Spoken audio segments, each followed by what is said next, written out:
that we put together with you to show you kind of what body talk is, how it's perpetuated by our image-obsessed culture, and how it literally affects people in all age ranges, but particularly your age range. So now we're going to do examples of body talk.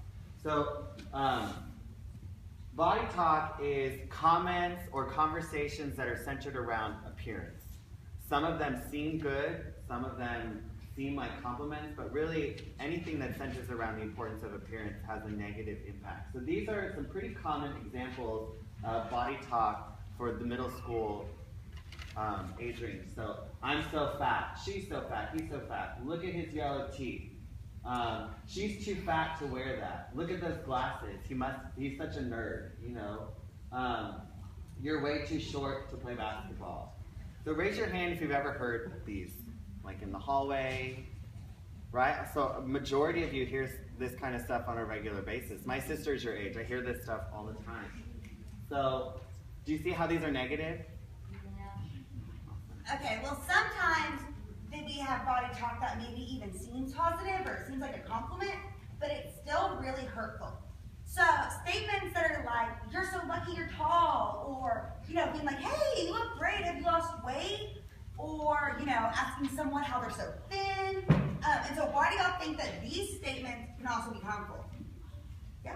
Because it's pointing out that before you were still messed up. Yeah, exactly. That's very true. Yeah, and it also is comparing, right?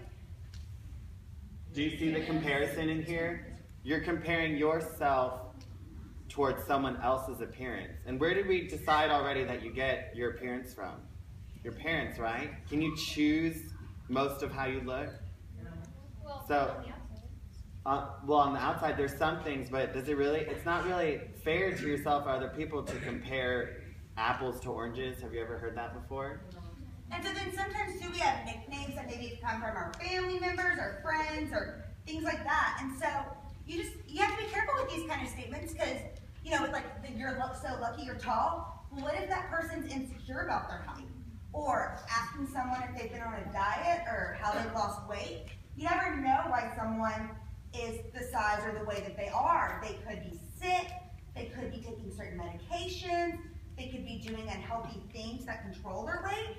And so that's kind of why we want to start working on changing this conversation away from appearance and start focusing more on the types of people that we are.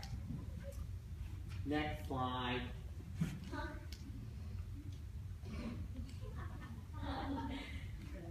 Can you do the next slide, Susan? Oh. Okay.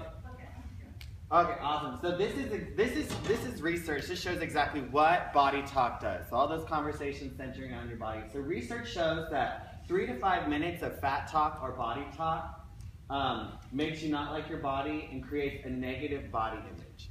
And that's one time. So thinking negatively about your body from the time it takes you to get from here to your next class, that one time greatly reduces how you feel about yourself. So what do you think a negative body image really is? Yes, for you. Probably wanting to change.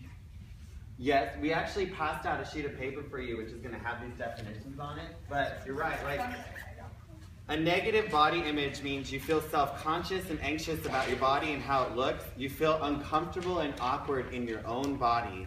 And you think parts of your body, you don't like them and you don't see them the way that they really are.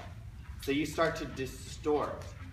Another thing that goes along with negative body image is when you don't think really good things about your body, you stop taking care of things that you don't like. The best analogy I have is, say you get an ugly sweater for Christmas. You don't like it, you don't wear it, you shove it in a dresser far away, it never sees the light of day. You kind of start to do the same things with your body. You stop taking care of yourself, you stop exercising, you feel self-conscious, you start to develop a distorted image of what you look like, which ultimately translates into a negative feeling about who you are as a person. And that leads into self-esteem. So who would read for me the definition of a negative self-esteem? You have your hand up. It's going to be on here.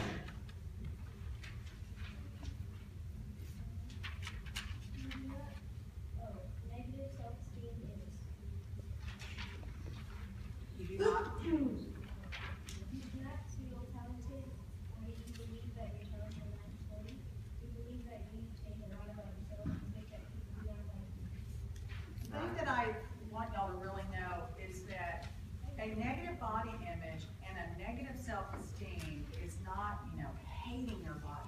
hating yourself. What it is it's trying to change your body and worrying about that. So the 3 to 5 minutes that we talk about, or just walking maybe down the hall going, oh gosh, you know, I want to look like my friend who has thinner thighs than I do. Or gosh, her hair looks better than mine, and I really wish my hair looked better. And so if you have thoughts like that, that's considered a negative body image. And the negative part of it with self-esteem is, what research shows is that if you don't like your body, you don't try out for sports. You don't move your body more. You don't come home from school and call friends and say, hey, you know, let's go ride our bikes together. You don't raise your hand in class. Or when you don't feel good about yourself, you don't try out for the band or for theater arts or stuff like that. You really don't. You keep yourself very isolated and you don't do a lot of stuff. So that's why it's so important. We really want you to feel better about yourself. This activity is, we're going to have to do this activity pretty fast. So you want to do it? Okay, so what we're going to do is, we gave y'all a little small blank piece of paper, and I want you to write down on it one thing that you don't like about your body, or that you don't like about yourself. And if you can't think of one, try to use one that maybe you've heard before. Oh, that's my money. Oh, sorry. And we're going to crumple it up, do not put your name on it, and we're going to throw them away. Write down something you don't like about yourself or your body. Yes, ma'am. And then crumple it up, and we're going to throw it away. No one's going to read them. Yes, hon? Oh, sorry. Did you get either paper? I got them. Everybody's got their paper. So the whole goal of this activity is, Wait, listen to Eric for a minute for what the goal of this activity is. the idea of these negative body images that they're not real, right? So if it's not real, it's not important to hold on to it. Our minds are very powerful. They're like sponges. So you have to unabsorb this. And so this is a great practice to take all those negative things, get them out of your head, and throw them away because that's where they belong. And do you think you're just going to do this one time in your life? You're going to write it down and you're going to be good? Our brains pay attention to the negative. So that's why we're teaching you how to get rid of the negative. You ready to throw things away? And then crunch them up. We want you to practice. We want you to practice getting rid of the negative thought. Yeah. So if you have a negative thought that, you know, my thighs are too big, I don't like my hair. Or things that people have said about you.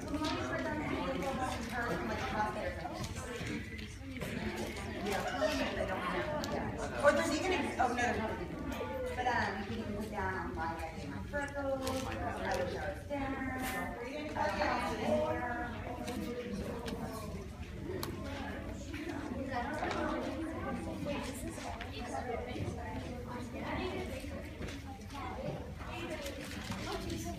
Boom. Good job. Who else has something? Y'all, while we're getting the last few, I'm going to go ahead. How did that feel? Well, you have to do it more than once, right? I mean, if you have a negative thought, Yeah. you have to practice this, right? I think you guys already actually have a little. Okay. But practice it, and to get rid of it, and then what are you going to do if you get rid of a negative thought? We're going to show you what to do with your thoughts. We're going to show you how to put a positive thought in there. Everybody with us? Stop talking.